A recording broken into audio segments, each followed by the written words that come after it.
제가 읽겠습니다. 창세기 9장 18절. 방주에서 나온 노아의 아들들은 셈과 함과 야벳이며 함은 가나안의 아버지라. 노아의 이 세 아들로부터 사람들이 온 땅에 퍼지니라. 노아가 농사를 시작하여 포도나무를 심었더니 포도주를 마시고 취하여 그 장막 안에서 벌거벗은지라. 가나안의 아버지 함이 그의 아버지 하체를 보고 밖으로 나가서 그의 두 형제에게 알림해 셈과 야벳이 옷을 가져다가 자기들의 어깨에 메고 뒷걸음질쳐 들어가서 그들의 아버지의 하체를 덮었으며 그들의 얼굴을 돌이키고 그들의 아버지의 하체를 보지 아니하였더라. 노아가 술이 깨어 그의 작은 아들이 자기에게 행한 일을 알고 이에 이르되 가나안은 저주를 받아 그의 형제의 종들의 종이 되기를 원하노라 하고 또 이르되 셈의 하나님 여호와를 찬송하리로다. 가나안은 셈의 종이 되고 하나님이 야벳을 창대하게 하사 셈의 장막에 거하게 하시고 가나안은 그의 종이 되게 하시기를 원하노라 하였더라. 홍수 후에 노아가 350년을 살았고 그의 나이가 950세가 되어 죽었더라. 노아의 아들 셈과 함과 야벳의 족보는 이러하니라. 홍수 후에 그들이 아들들을 낳았으니 야벳의 아들은 고멜과 마곡과 마대와 야완과 두발과 메섹과 디라스요. 고멜의 아들은 이스크나스와 리밧과 도갈마요. 야완의 아들은 엘리사와 달시스와 깃딤과 도디님이라. 이들로부터 여러 나라 백성으로 나뉘어서 각기 언어와 종족과 나라대로 바닷가의 땅에 머물렀더라. 함의 아들은 구스와 미스라임과 붓과 가나안이요. 구스의 아들은 스바와 하윌라와 삽다와 라마와 삽드가요. 라마의 아들은 스바와 드단이며 구스가 또 니므롯을 낳았으니 그는 세상의 첫 용사라. 그가 여호와 앞에서 용감한 사냥꾼이 되었으므로 속담에 이르기를 아문은 여호와 앞에 니므롯같이 용감한 사냥꾼이로다 하더라. 그의 나라는 시날 땅의 바벨과 에렉과 악갓과 갈라에서 시작되었으며 그가 그 땅에서 아스루로 나아가 니네와 르호보딜과 갈라와 및 니네와 갈라 사이에 레선을 건설하였으니 이는 큰 성읍이라. 미스라임과 두딤과 아나밈과 르아빔과 납두힘과 바두르심과 가슬루힘과 갑도림을 낳았더라. 가슬루힘에게서 블레셋이 나왔더라. 가나안은 장차 시돈과 헷을 낳았고 또 엽스 족속과 아모리 족속과 기르가스 족속과 히위 족속과 알가 족속과 신 족속과 아르와 족속과 스멀 족속과 하맛 족속을 낳았더니 이후로 가나안 자손의 족속이 흩어져 나아갔더라.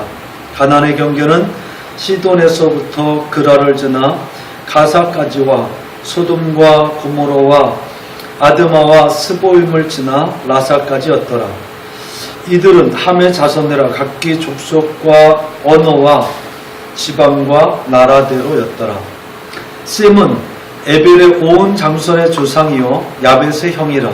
그에게도 자녀가 출생하였으니 셈의 아들은 엘람과 아스루와 나르박삿과 룻과 아람이요 아람의 아들은 우스와 훌과 게델과 마스며 아르박삿은 셀라를 낳고 셀라는 에벨을 낳았으며 에벨은 두 아들을 낳고 하나의 이름을 벨렉이라 하였으니 그때의 세상이 나뉘었으며 벨렉의 아우의 이름은 욕단이며 욕단은 알라못과 셀렙과 하살마익과 예라와 하도람과 우살과 디글라와 오발과 아비마일과 스바와 오빌과 하윌라와 요밥을 낳았으니 이들은 다 욕단의 아들이며 그들이 거주하는 곳에 메사에서부터 스발로 가는 길의 동쪽 산이 되었더라.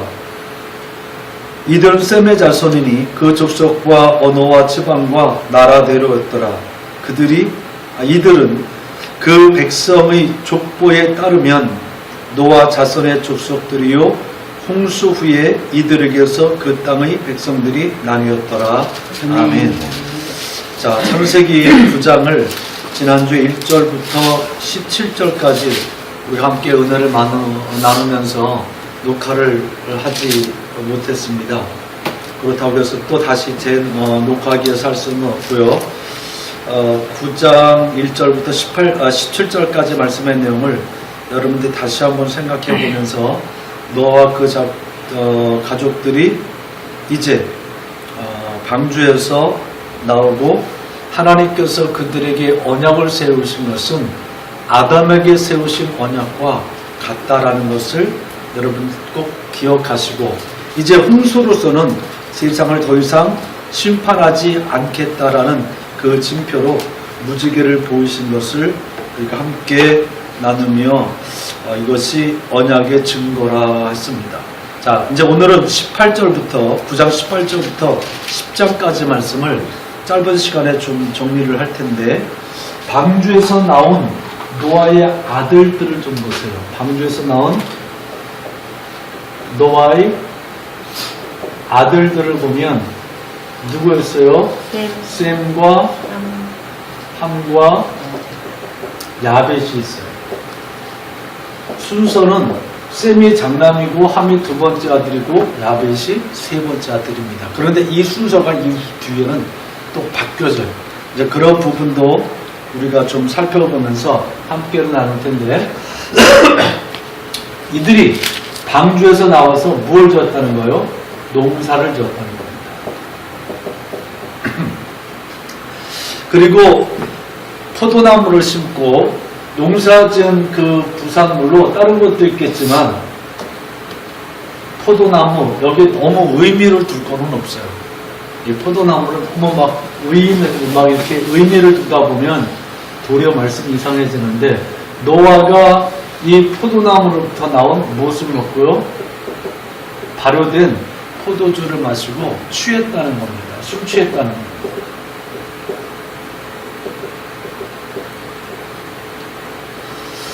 그랬을 때 이 둘째 아들 함이 술 취했고 이 노아가 깊이 하체를 벗고 잠이 들었을 때 둘째 아들 함이 들어와서 아버지 하체를 보고 나가서 막 떠드는 거예요. 그러자 이 셈과 야벳이 겉옷을 들고 뒷걸음질 쳐서 아버지 하체를 덮고 보지 않고 뒷걸음질 쳐서 나왔다는 거예요. 이걸 이제 노아가 아는 거예요. 알아가지고 이 함이 나에게 어떤 짓을 했는지 어떤 일을 했는지 그리고 셈과 야벳이 나에게 어떤 일을 했는지 딱 알고 이 노아가 저주하기 시작합니다. 저주와 축복을 이제 이 사건 후에 노아는 저주와 축복을 함께 선포하는데 저주는 누구에게 내려요? 함의 아들 가나안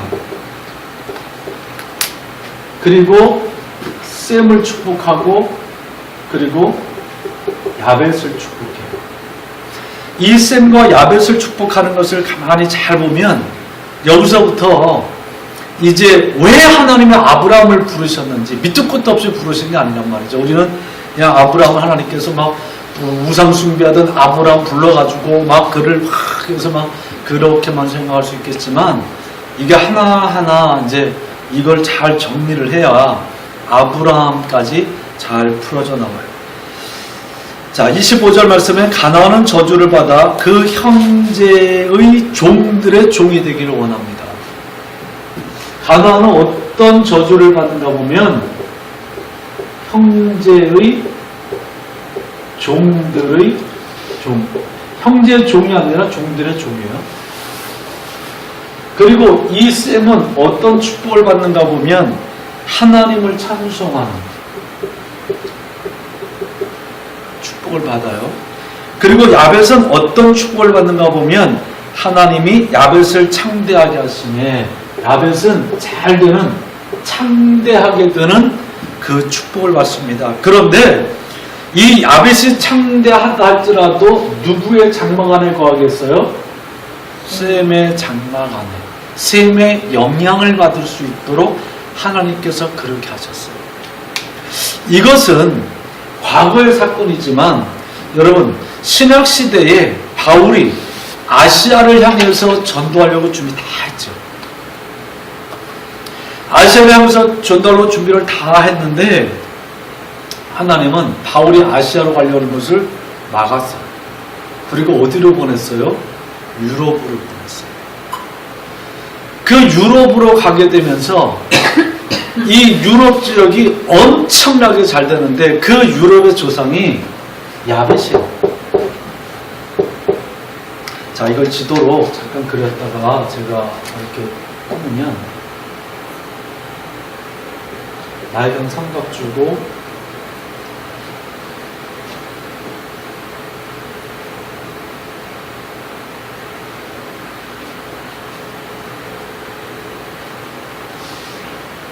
지도 뜨면 엄청 잘 거래요. 자, 이 자녀들이 이제 10장 가면 그 후에 이제 확 퍼지는 모습이 나오는데 야벳과 함과 셈을 하나님께서 어느 쪽으로 축복하시는가 보면 함은 이 지역입니다. 그리고 야벳은 이 지역입니다. 그리고 셈은 이쪽 지역입니다. 자, 이쪽은 이 주변에 이 밑에까지 더 되겠지만 이쪽은 함이 퍼져나가고 이 위쪽으로는 이제 갈라지고 터키에서 유럽으로 가죠. 이쪽으로는 야벳이, 그리고 이쪽으로는 셈이 퍼져나가요. 여기서부터 자꾸 이제 번성해지는 그 이야기가 10장의 내용이거든요. 이 10장의 내용을 잘 이해를 해야 11장에 셈의 족보가 쭉 해서 어떻게 이 셈의 족보는 노아의 그 셈이 아니라 그 이전부터 이 족보가 쭉 나와서 이 아브람까지 오는지 하나님의 계획이 얼마나 섬세하고 정확하게 이루어지는지 찾아볼 수 있게 되어지는 겁니다.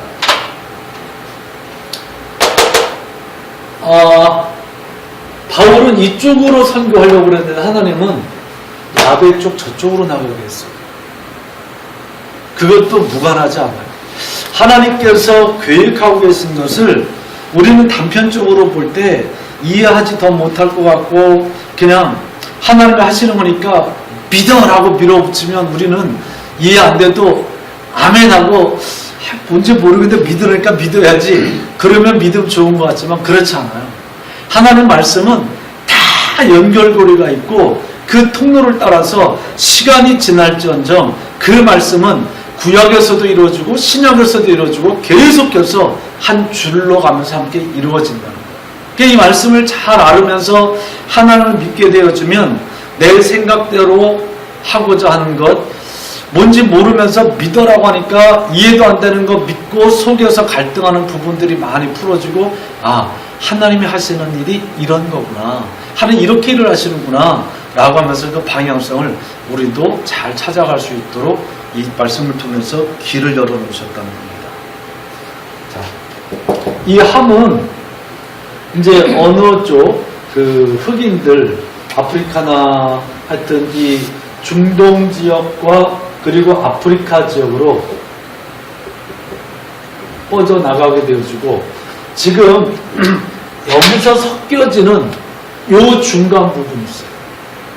요 중간 부분은 특별히 성경이 야벳의 아들들, 셈의 아들들 이런 부분들은 크게 설명해 주지 않는데 가나안, 하나님께서 저주했던 이 가나안에 대해서는 야벳과 함과 사이에 가나안 어떻게 어느 지역을 갖게 되었고 그리고 셈이 어느 지역을 가지고 번성해 나갔는지 성경은 가나안을 집어넣습니다.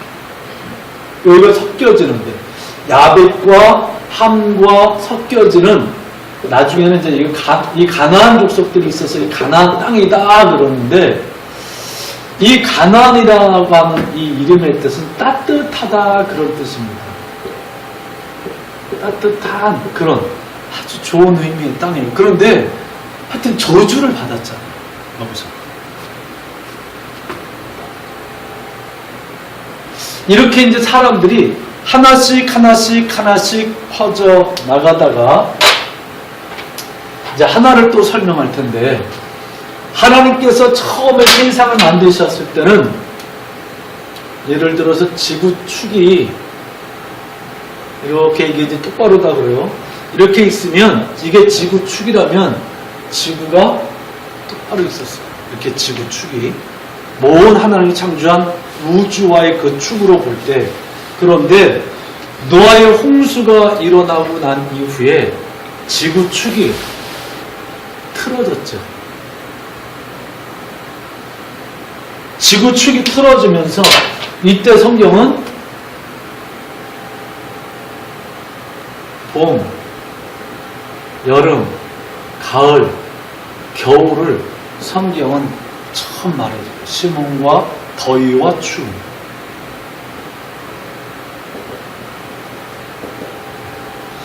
이렇게 있었던 이 땅이 아직까지 에덴에서 하나님께서 창조하셨던 창세기에서 에덴의 창세기에서 하나님이 창조하셨던 그 지구 형태를 그대로 가지고 있었어요.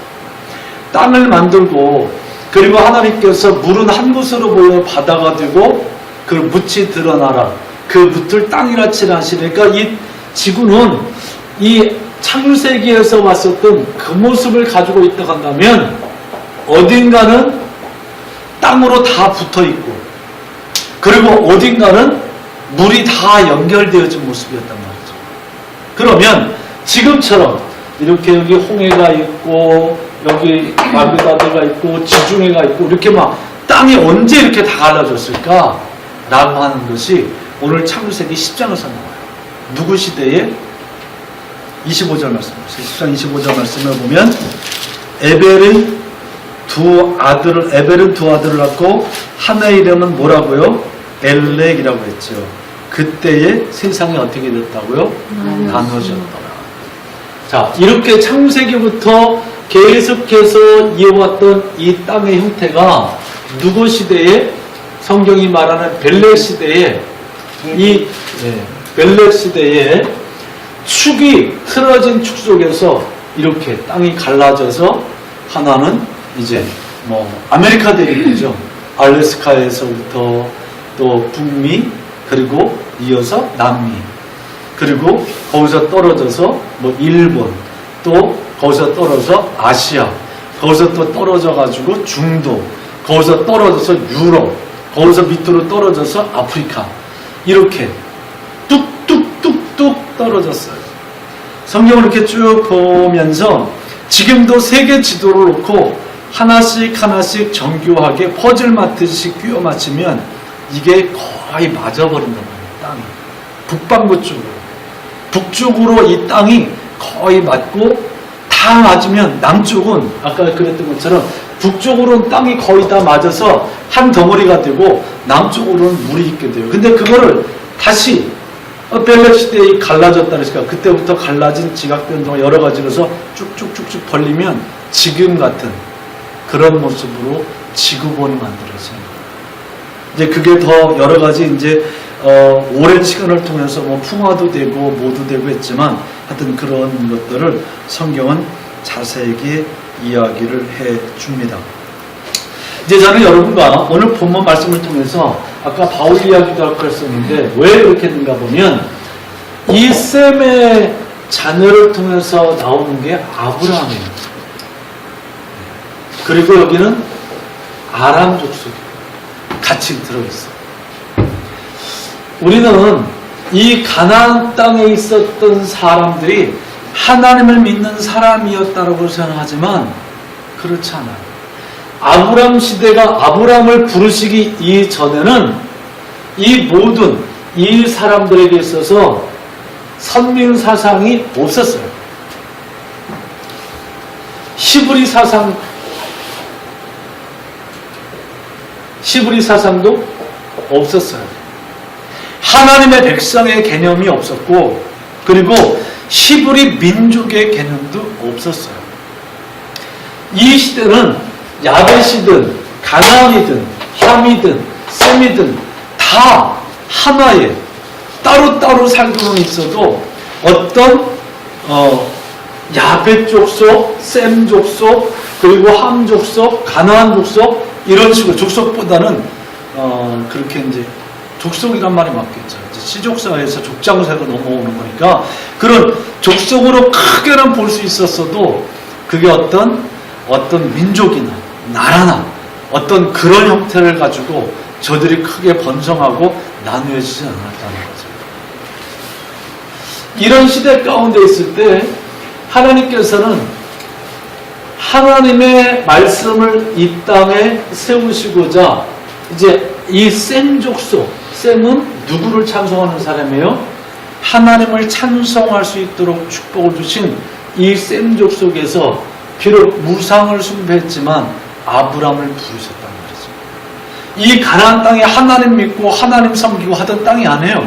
이 가나안 땅은 얼마나 여기가 폐역한 땅이었던가 보면 이 가나안이 있었던 이 자리는 뭐가 있어요? 여기 보면 나중에 나오는 소돔과 고모라입니다.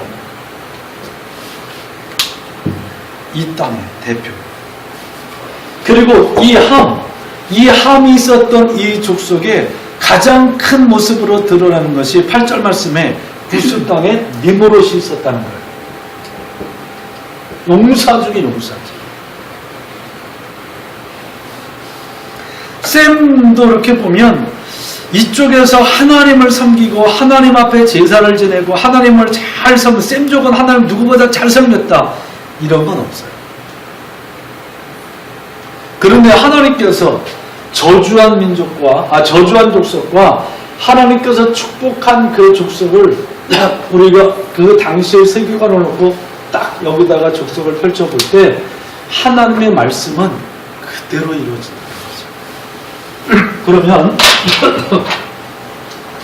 이 노아 시대에 살았던 사람들이 왜 하나님한테 심판을 받았어요? 저들이 생각하는 것조차도 뭐 했다는 거예요? 패역했다는 거예요. 그러면 이 패역이란 말을 첫 번째 우리가 살펴보게 되지만 저들의 어떤 생각 속에도 누가 없다는 거예요? 하나님이 없었다. 그리고 저들은 누구 좋은 대로 했다는 거예요? 사람 눈에 보기 좋은 대로.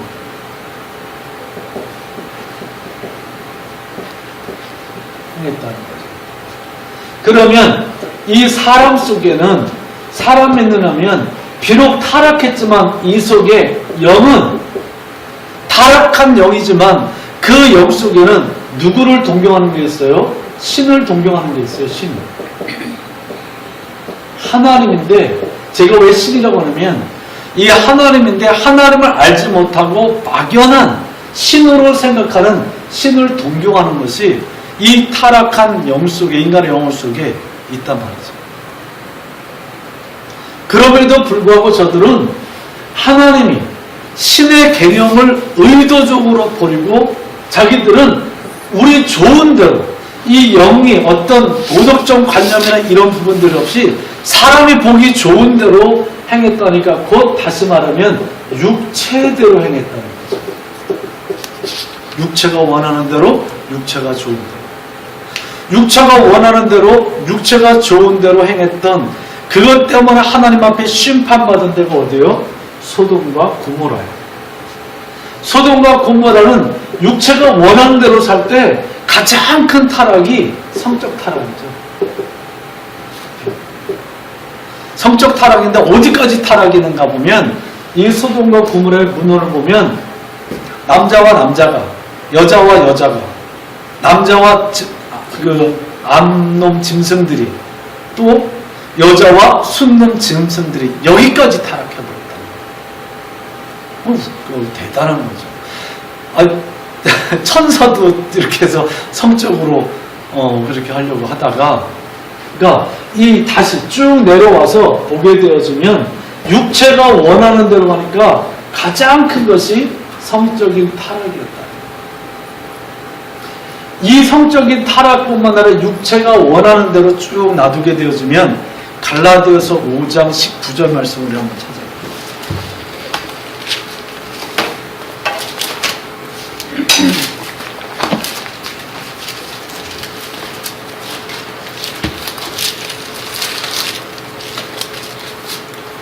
갈라디아서 5장 19절 말씀해 보면 육체의 일이 어떤 것들인지 말씀해 주고 있는데 육체의 일은 분명한데 뭐부터 나와요? 음행. 그렇죠. 음행, 더러운 것, 호색.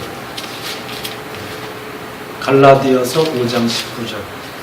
이게 육체가 원하는 것들이라는 거예요. 하나님 없이 그냥 육체가 좋은 대로 막 살 때 나타나는 일들. 또 그 다음에 뭐가 나와요? 우상숭배죠.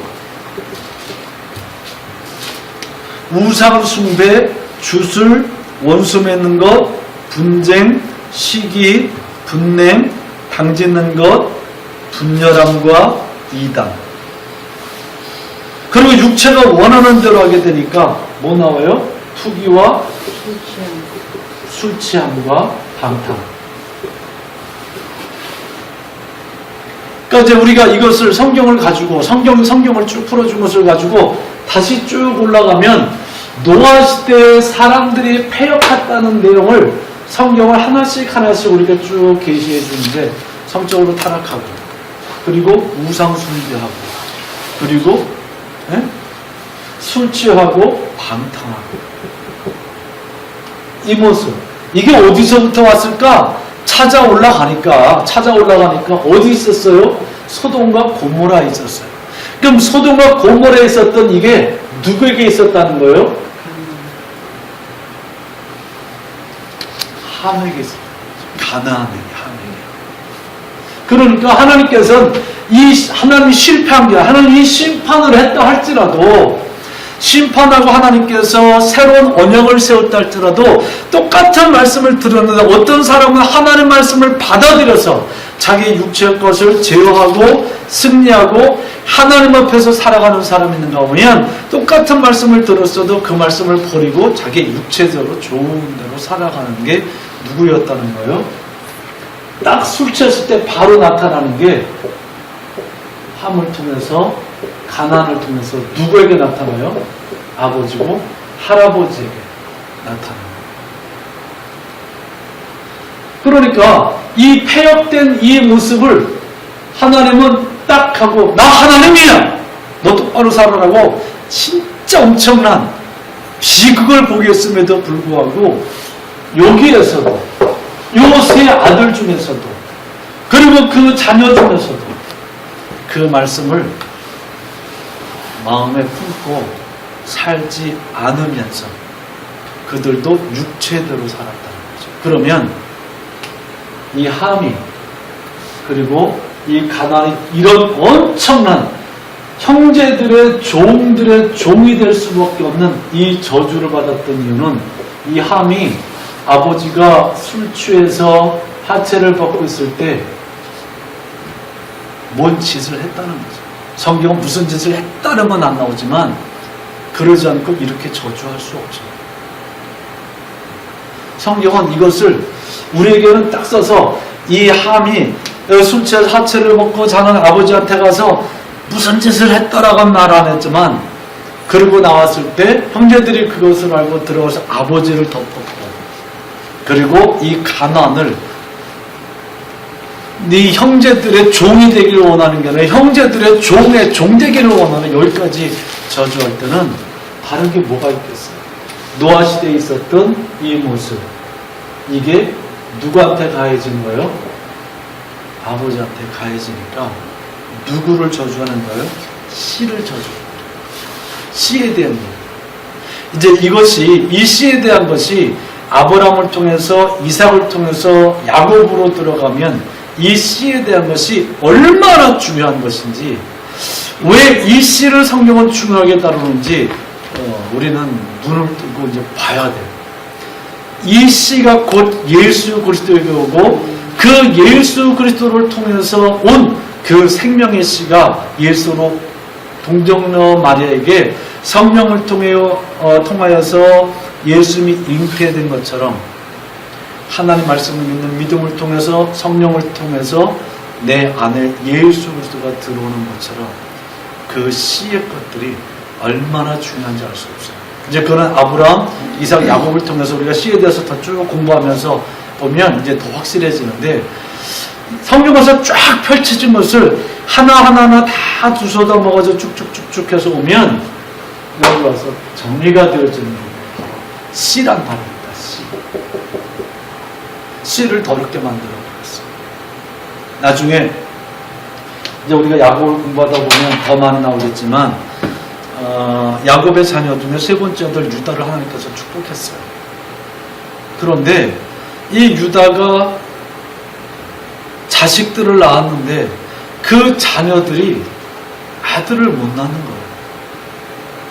형이 죽었어요. 그러면 그 당시에는 희형부 형제법이라는 게 있어가지고 형이 아들을 낳지 못하고 죽으면 둘째인 내가 형수에게 씨를 만들어줘야 돼.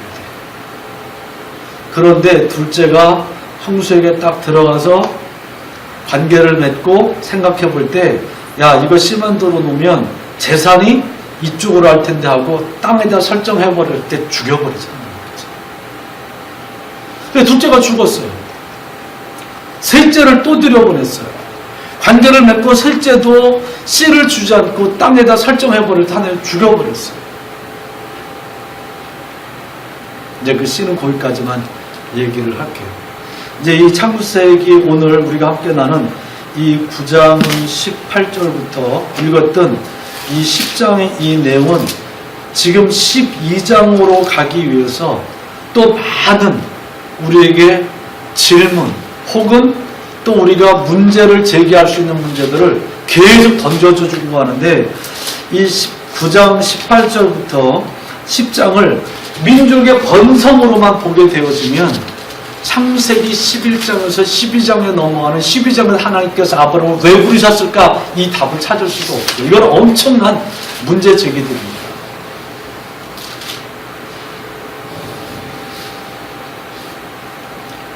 저는 이제 오늘 시간이 이제 거의 다 갔기 때문에 더 진도를 나갈 수는 없고 또 이제 11장으로 가면서 이 10장에서 연결시켜서 씨에 대해서 조금 더 말씀하면서 은혜를 가지고 함께 나아갈 텐데, 자, 한 번 더. 지금 제가 이렇게 큰 덩어리를 3개를 이야기했기 때문에 다른 부분을 공부할 때보다 조금 논리적이거나 이렇게 착착착 이해가 쉽게 되고 설명이 쉽게 되고 가지는 않을 거예요. 그러나 이 큰 덩어리를 오늘 얘기를 해야 11장에서 12장으로 넘어갈 때 더 구체화될 수 있고 여러분이 훨씬 이해가 될 수 있기 때문에 큰 덩어리를 가지고 이야기했습니다. 다시 한번 정리하면 노아의 아들들은 셈과 함과 야벳인데 이 아버지가 농사짓고 농사진 그 산물인 포도주를 먹고 술 취해서 하체를 벗고자 할 때 함이 들어갔다 나왔고, 왜 노아는 이 함의 아들인 이 가나안 씨라고 했습니다. 이 씨를 이렇게 무섭게 씨에 대한 저주를 했을까? 이 부분을 우리가 크게 한 틀로 잡았고요. 그리고 또 하나는 이제 저 자녀들이 땅을 이렇게 땅으로 나가면서 퍼져 나갈 때 이렇게 야벳은 북쪽과 유럽으로 나가는 바닷가라고 했거든요. 바닷가. 유럽으로 나가는, 지금은 땅이 끊어졌지만 이 당시는 땅이 끊어져 있지 않았잖아요. 바닷가로 나갔다고 했으니까 바닷가로서 번성되어지는, 그렇게 해서 저들은 창대한 모습을 갖게 되었고, 함은 아래쪽 땅, 이 애굽이 있는 이쪽 땅을 받으면서 저들은 저기에서 니므롯 누구를 대적하는지 성경 보니까 이것도 설명할게요. 하나님을 대적하는 자로서 저는 나오게 되어지고 함의 족속에서 셈은 동방 쪽으로 와서 여기서 나중에 이제 아브람을 배출하게 되어지고 가나안은 야벳과 함 이 중간에서 섞이면서 같이 있게 되어지면서 여기에서 소돔과 고모라 땅이 있고 이것을 하나씩 추적해 봤을 때 왜 하나님이 저 시대를 심판했을까? 왜 이들을 이렇게 놔두지 않고 이 가나안 땅에 있었던 이 가나안 족속을 몰아내고 아브람을 이 안으로 집어넣어서 이 가나안 땅을 아브람을 통해서 축복하실까라고 하는 것들을 하나씩 이제 앞으로도 찾아보기 위해서 큰 덩어리로 오늘 문제를 제기했습니다. 그리고 뭐 지구축일부터 지금 벨렉 이런 것은 여러분이 성경의 기본 상식과 기초 상식으로 가지면 될 것 같습니다. 자, 오늘 여기까지만 하도록 하겠습니다. 잠깐 기도할게요.